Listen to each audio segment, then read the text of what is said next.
Hi, everyone. Thanks for joining us for another episode of the Mayor's Table. Spring is in full bloom. Now's the time to be outside playing golf. And with me today will be City of Farmington's golf course manager, Chris Jones. We're going to be talking about current conditions, renovations, things to come, and why it's great to play golf here in the City of Farmington.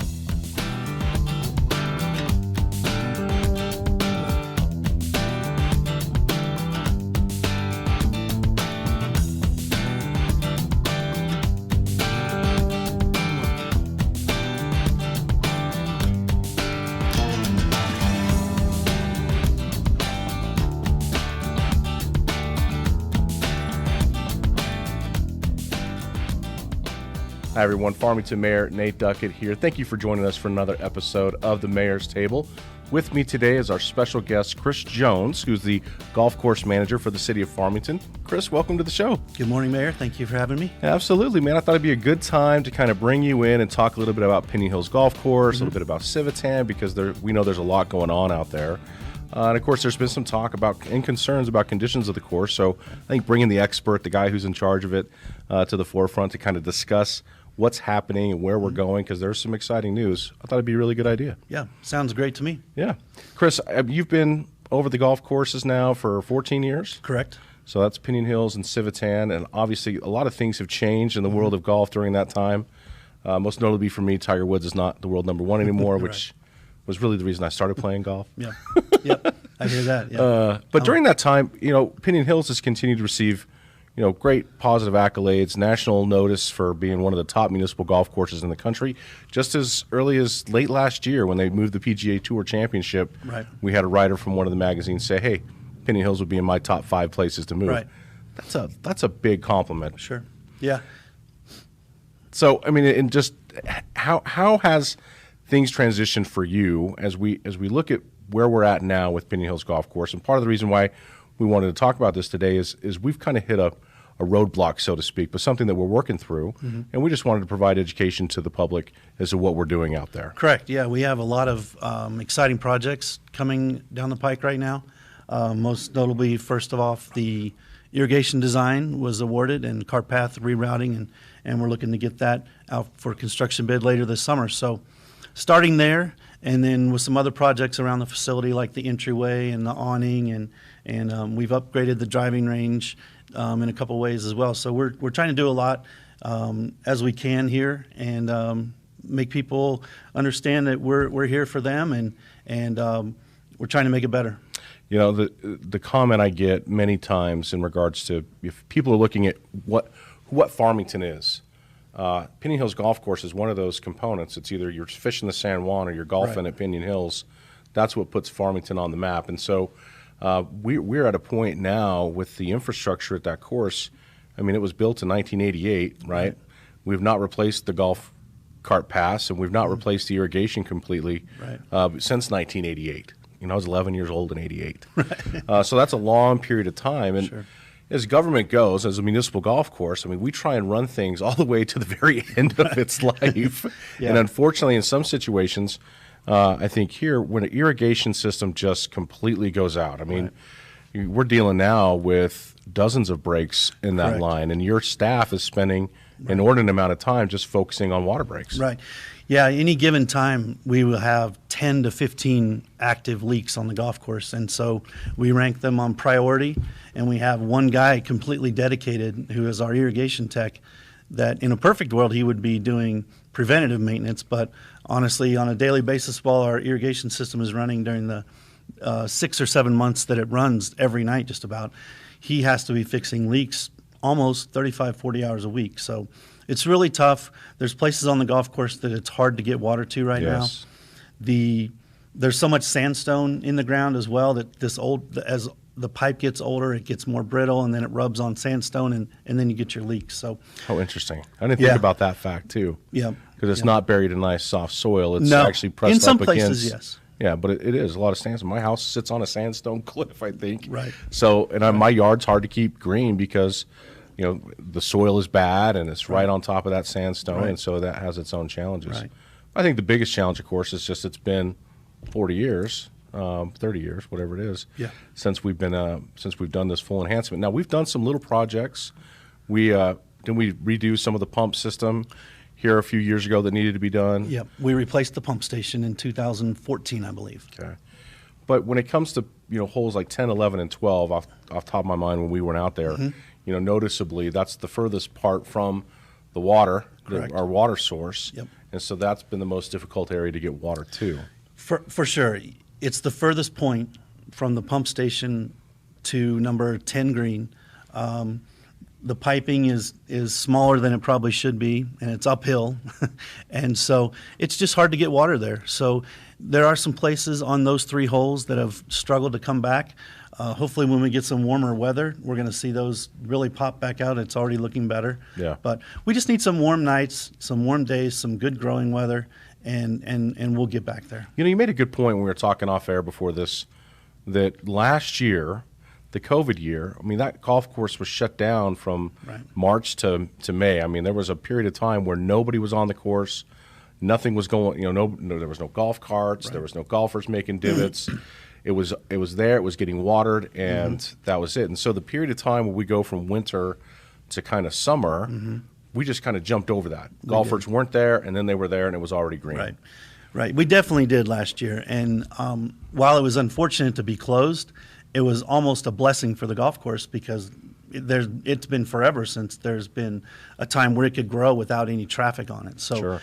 Yeah, going from March 23rd to May 15th last year, we had no golfers. We all became part of the grounds crew, and we were able to get some things done that normally you can't get done with golfers out there every day. So the golf course definitely a year ago came out of spring looking different than it does right now. And since COVID, since we reopened from the COVID pandemic originally, we've been busier than we've been in a long time. Golf has been one of those things that opened up early. Sure. And so we have been busy. When we've been open, we've seen numbers that we haven't seen in several years. So more traffic, more irrigation problems have led to things not being as perfect as we want them yet.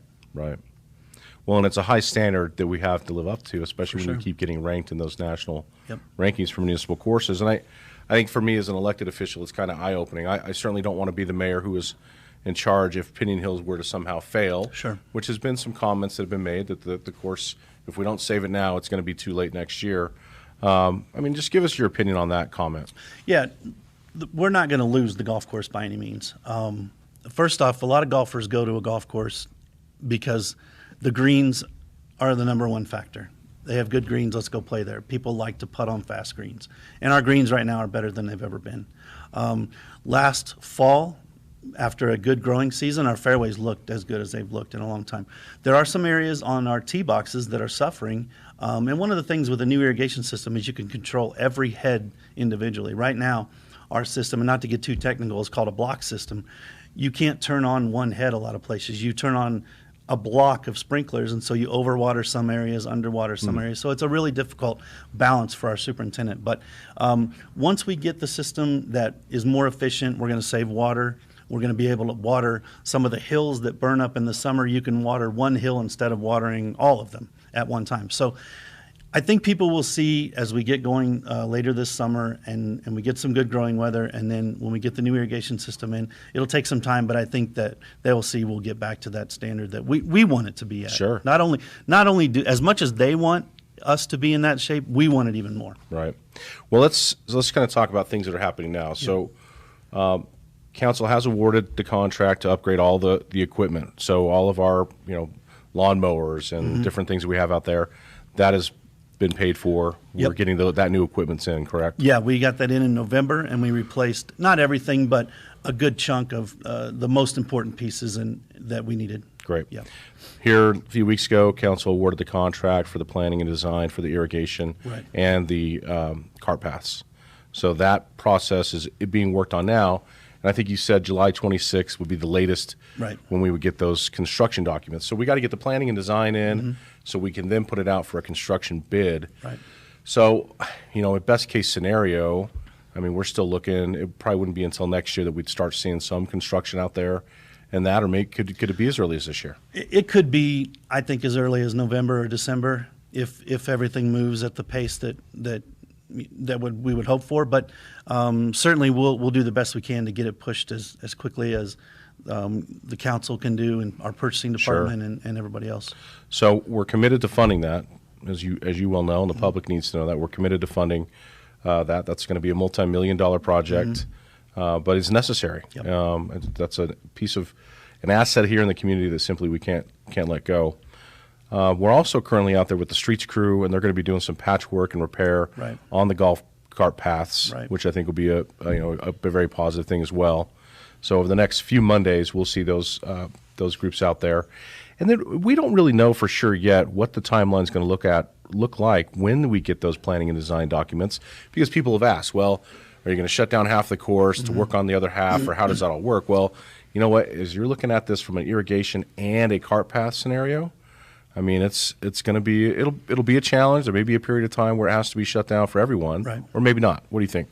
I think from what we've learned, there's different ways to do it. One problem we have is that, or not a problem, but the way we're laid out, the holes aren't separated from front nine on this side and back nine on this side, and so you couldn't necessarily shut down this side to do that side. But there are ways to do it. I'm told that you can reroute things, and they can work on a few holes over here, maybe like 10, 11, and 12 on one day, and then, or not one day, but one period of time, and then go back and do a different period, do a different section. But I think ideally, giving them the entire golf course to just go in there and get as much done as they can while shut down would be the way to do it. But, we'll certainly see what works best for all of us. Yeah. Another huge part of this, I believe, is we're going to replace the sand in our bunkers. We're going to definitely try to fit that in this project for sure. It would involve getting the sand out and replacing the liners that are original and then new sand. Yeah. It's funny. Having been now an elected official since 2014, the playability of dirt and sand, you just don't think about the fact that it has a lifespan. Sure.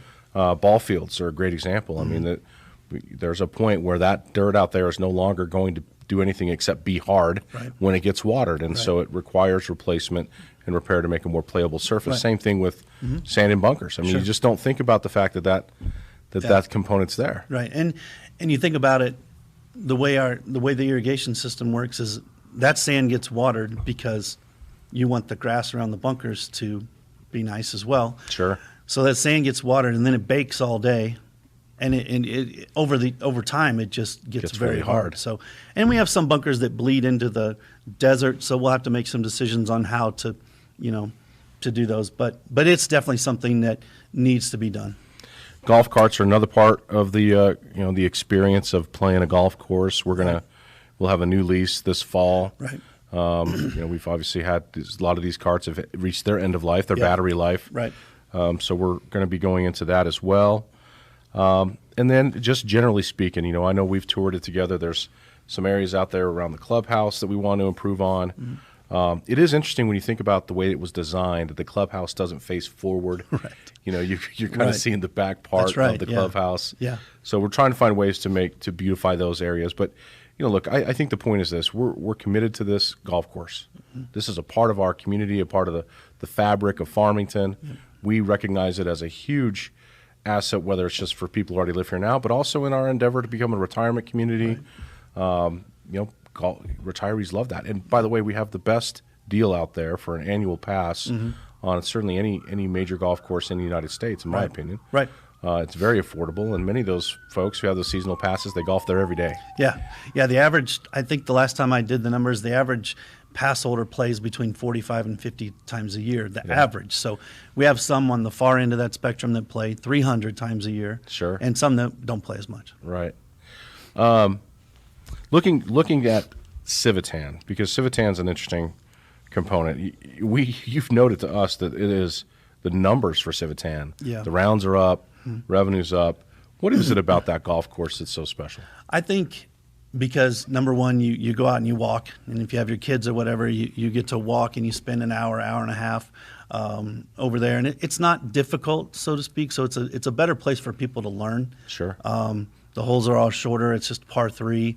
You don't have to commit a whole day to doing it. You can go over and be done in an hour and a half. And then over the past few years, we've added foot golf or soccer golf, which has been fun. And then we've also started working more with the San Juan Disc Golf Club, who have their baskets over there, and they even have some night tournaments and stuff. So it's really, it's not just turned into, hey, this is a little 9-hole golf course. There's a lot more going on over there. So people really enjoy it. That's a multi-sport facility now. It is. And which is great that we're adapting to those new uses. Right. I keep wanting to go over there and do the soccer golf. Right.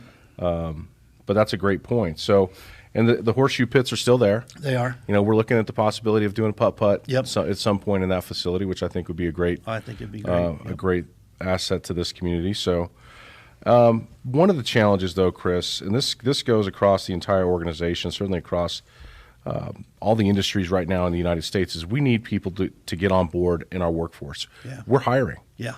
At this point last year, I think you said you had 8 to 10 normally for maintenance help. Right now we're at 3 seasonal employees for that. Yeah. So, we're less than half of what our normal staff is for those positions. For the full-time maintenance employees, we're normally at 5, and right now we have 3 hired. We're at 4. We're at 4. Okay. Yeah. And we do have the clearance or whatever you want to say that we're going to replace that position. It's our assistant superintendent position has not been replaced yet. We had 4 of our 5 full-time maintenance guys retire last year who've been with us for a long time. So as we've gone, we've replaced some of them, and we're going to replace the assistant superintendent this year at some point. And it's an important position. It is a very important Yeah. position, Yeah. especially if we're going into a major project. 100%. You got to have somebody there as well. Yep. Getting our rangers and marshals back, I think, is Yep. critical. That continues to come up in conversations because it's the daily care that the golfers are taking on that golf course that makes the biggest difference. Absolutely. If the golfers out there know that they should be trying to do 90 in, 90 out, staying off of the native areas, all these types of rules, you're building in that mentality that this is our course, we need to take care of it. That's right. And we are in about another week we'll have a full staff of starters and rangers, and the plan is to have somebody out on our busiest afternoons every Wednesday, Friday, Saturday, Sunday, and then as we see how busy we are, we'll adjust that. But starting hopefully next week. Great. Yeah. That's good news. Yeah. So I'm just trying to go through here and just make sure we're addressing this. So we're hiring. I think it's important for the community to know this. Yeah. Whether it's in Parks and Recreation, for the golf course, police, fire, streets. The city is hiring just like everybody else is. Right. We need your help. And as a community, I know we can come together and get people into these positions and support this important infrastructure that we value so much. Right. No, we love to get people that are passionate about Pinon Hills, and we have a lot of people that come to work for us because they like being there so much and they like the people they see every day. So, definitely, I would encourage anybody that's interested in learning about golf courses or either the operations or the maintenance side of it, come see us and see if there's something that fits for both of us. Even volunteers. I know there's volunteers out there who've done different things out there. They've taken care of the flowers. They've come out on an afternoon and pick up trash. It's a beautiful place to be on a sunny afternoon, which there's going to be dozens of those now going into the summer. Right. One positive, Chris, and many positives. I just think it's important that we recognize kind of the youth programs that we have going that's going to facilitate and perpetuate the game of golf for years to come. I think First Tee has done an amazing job of their outreach throughout this entire San Juan County area. Yep. And then we also have the PGA Junior program. Right. But Luke Tanner, I think, for the city, he helps facilitate those, right? Definitely. He does a great job. He runs the programs from start to finish. For example, most of them are already full for this year, and he begins signups, I believe, in March or April. So it's been very well received. He is a First Tee instructor, and so he does the First Tee program. He also does the PGA Junior League, which is a league of junior teams from area golf courses that go around and play matches against each other. Very cool. And then he also does some on his own instruction for groups and individuals and things like that. So he does a great job with our teaching programs. No, it's great. And the Tom Yost and Tina with First Tee and country clubs involved in that. Yep. And my son actually was a part of that PGA Junior last year because there was no baseball season. So it was great to go to courses in Southern Colorado and then play here as well. Yep. We have so much to offer when it comes to golf. Whether it's Pinon Hills, Civitan, Riverview, the country club. but then also the courses that exist in Durango and Cortez, and Yep. just a nice little area to utilize. For sure. the Yeah, youth program. Yeah, for sure. The youth program, and we kind of build on each other's tournaments too. So we have a good relationship with all the golf courses in the county and in Durango, and we all try to work together to get those, get as much participation as we can. Sure. Very good. Yeah. Chris, anything we're missing here today we want to make sure we talk about? I don't think so. You know, we just wanted to come, like you said in the beginning, and talk to people and let them know that we're aware of our eyesores right now, and it's not fun to go play golf and see irrigation leaks everywhere, but we're trying our best, and the golf course will get there, and with awesome support from the city council and you and Mr. Mays, you know, we're excited about what's coming. It's going to be a lot of work in the next year, or year plus. Sure. But can't wait to see these projects really start moving, and I think people will see pretty quickly down the road that we can return it to where we all want it to be, for sure. Absolutely. Well, in those conversations when they said we should be the replacement golf course for the PGA Championship, you know, we got together with all the stakeholders kind of in this area and talked what would it take for us to get there. And Right. I'd like to see us, you know, with some outreach after we finish this project, For sure. start reaching out for some of these smaller tournaments and start growing our, Absolutely. you know, that kind Yeah. of national tournament foundation that we need to in order to Right. move on up those ranks. But Right. I think it certainly would be exciting. I would be doing everybody a disservice if I didn't recognize our restaurant out there, the Grill on the Hill. If you're looking for a great breakfast burrito, a great green chili cheeseburger, Yeah. I mean, that is a great place to go. So we appreciate their partnership out there as well. Yeah. Well, Chris, thanks for joining us today. Thank you. Appreciate it. And Yeah. thank you for the work you're doing out there. And let's get some people hired. Right. Let's get our golf course pride Right. back up. Yeah. And that comes to you, the community, who's out there utilizing this incredible resource. Go out and play golf. Come out there and see the work that's being done and support local as much as you can. And just know that we recognize it's going to be a little bit under construction, renovation going on here for the next year or so, we're imagining. But once it's completed, I always like to think with the end in mind. Me too. We know if it's funded, we know what it's going to be when we get done with it, and certainly it's something that we will continue to be proud of. So, Chris, thanks for joining us Thank today. you. Thank you for being here, and we'll see you next time with more information about things happening here in the city of Farmington, right here on the Mayor's Table.